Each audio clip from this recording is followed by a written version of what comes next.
The Loft has a new campaign. It is aimed at celebrating body positivity and inclusivity. It's coined the Loftimist campaign.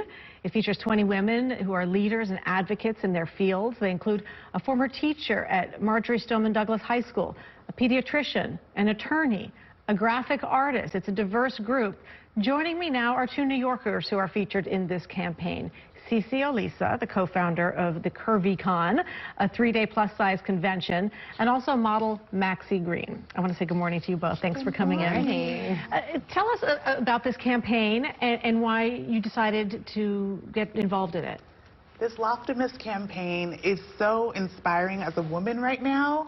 I feel like the idea that I'm an influencer, I have a lot of fans on Instagram, whatever, but I think that people need to understand that we are all influential people. We can influence our communities, we can influence people in our churches and our families. So this Loftimist campaign is our way of showing what's important to us and spreading that positivity around the country. Is it hard to get the fashion industry and the beauty industry? I mean, for years, we have seen stories about it becoming more inclusive, but it seems such a long time coming for that to take hold.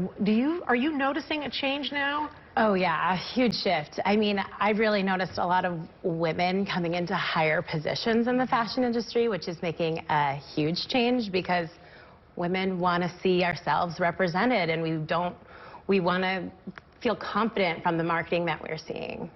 A lot of this has to do with self-confidence, and when we would see those pictures of unrealistically thin young women, that did a number to the self-confidence of people. What is a message that you try to send to young women, or women in general, about feeling good about yourself and how you look? The whole reason that I started my platform online was because of my personal motto, which is don't wait on your weight to live the life you want. So I think sometimes we pay attention to the size of our jeans when there are ways that we can step into the world and be ourselves. Maxie inspires me so much. When I met you, you had a corporate job, and now you're like a whole model, you know what I mean? And so me, as a curvy girl, as a plus-size woman, I can look to you for inspiration and find that, and it pushes me to do more with my own stuff. Yeah, absolutely. It's like when you see yourself being represented, it's like does magic to your self-esteem. Absolutely. As a plus-size model in the fashion industry, has that been a difficult way to break in? How have you been greeted in the industry?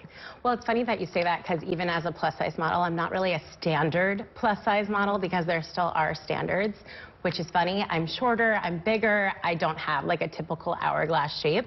So a lot of the time, people don't even really expect me to be one, which is honestly a blessing because I am so relatable to so many different body types that it's refreshing to see. And what do you hope that you can tangibly accomplish? I mean, because you are so influential, for example, on Instagram.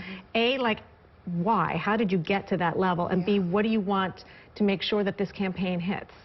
I think it's important to know that there's always a community bigger than ourselves that we can kind of pour into. So right now, if you head up to Times Square, the Loft store is set up for women to come in, shop, all the way from a 00 all the way up to size 26, 28, things like that, right?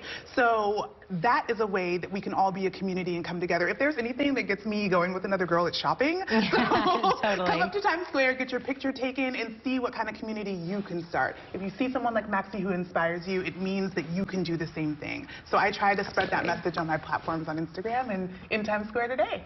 Yeah, you know, congratulations. It's so nice to get these positive messages and realize that, like you said, you got to do it every day. Don't wait for tomorrow. For sure. Well, congrats to you both. Thanks for coming in this morning. Thank you so much. Thanks for having us. All right, Political Buzz up next. Obviously, it's a big day in politics. Bob Hart's going to join me with key moments that Mike Bloomberg could learn from his debate stage performance last night. This is Morning Sun 1.